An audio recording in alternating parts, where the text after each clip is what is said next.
The knives are out for a small New Jersey business after its owner recently posted a sign in the front window saying, "Speak English or pay $10 extra."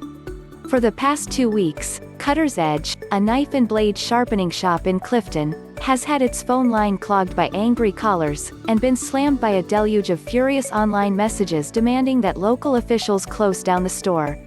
Shut them down for being racist pieces of ST. Racism is not welcomed in NJ. At @IamFarias tweeted, while another Twitter user, Jeremy Pierre, asked, "Isn't this literally illegal?"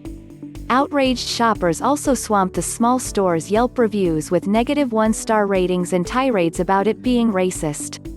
Anybody with a parent, sister, friend or associate who speaks another language should feel enraged by this, a reviewer named Keka R wrote. "I'd rather go to a business that fully understands we are living in a country where 350 different languages are spoken and nobody should be charged for simply that."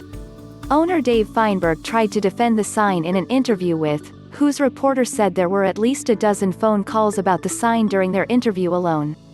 Feinberg said he put up the sign, out of frustration, 2 weeks ago after trying to deal with a customer who made no attempt to speak English. "I had something to get off my chest," he said. "The reason for the $10 is because he wasted 10 minutes of my time," he explained, admitting it was a mistake to suggest he would charge extra. "I should have said nothing else then, just speak English, or make an attempt to speak English." He said people came in, laughing and giggling, at the sign, with some saying, "Wow, I'm glad someone did this." "I think people kind of laughed it off," he said, insisting it was not initially a problem, until the calls started blocking his phone line. "Some of the people are quite vulgar," he said of the deluge of calls. "People say, 'I hope you go out of business and lose everything,'" he said.